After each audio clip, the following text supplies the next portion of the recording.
India gate के सामने से जिस लड़की को पुलिस ने पकड़कर हटाया, साहब वो कोई दंगाई नहीं थी, ना अपराधी थी और ना किसी पार्टी की कार्यकर्ता थी।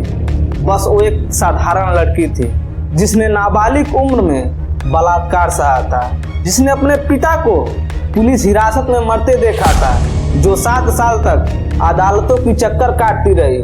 वह नारे लगाने नहीं आई थी, वह पत्थर मारने नहीं आई थी, वह आग लगाने नहीं आई थी। वह सिर्फ यह जानना चाहती थी कि क्या इस देश में इंसाफ कभी पूरा भी होता है या फिर इंसाफ सिर्फ बोलने की चीज होती है। लेकिन कैमरे के सामने यह सवाल पूछने से पहले ही उसे घेर कर उठा लिया गया। उस लड़की के साथ उसकी माँ भी थी, वही माँ जिसने अपनी बेटी की इज्जत लूटते देखी, अपने पति को हिरासत में तड़पकर मरते देखा और सिस्टम को चुप बैठा देख देख कर पत्थर हो गए। पर फिर भी ऊपर से आदेश आया और लड़की को हटाया गया। उसी दिन दिल्ली में जहां संसद से सड़कों तक बोलने की आज़ादी के भाषण दिए जाते हैं, उसी दिल्ली में जहां देश की महिला राष्ट्रपति है, उसी दिल्ली में जहां देश की महिला मुख्यमंत्री है, उसी देश में एक बलात्कार पीड़िता को खुलेआम मैदान में चुप करा दिया गया।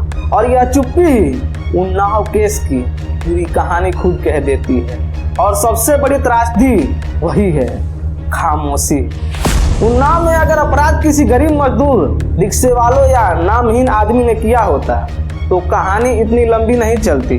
उसी दिन गिरफ्तारी हो जाती, उसी दिन आरोपी को फोटो फ्लैश हो जाती और शायद उसी दिन बुलडोजर चल जाता और शायद वही पुरानी कहानी, गाड़ी पलट जाती, सबूत मिल जाते, बयान मिल जाती, तालियां बज जाती।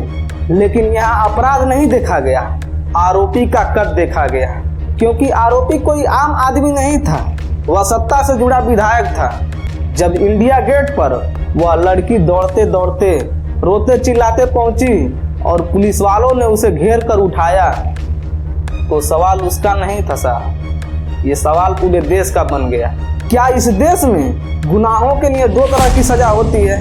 यह उन्नाव की कहानी कोई फिल्म नहीं है, लेकिन इसमें सब कुछ वैसा ही है जैसा फिल्मों में दिखाया जाता है। दबंग नेता, डरी सामी पुलिस, तारीख पर तारीख और एक नाबालिग लड़की जो सिस्टम से अकेले लड़ रही थी।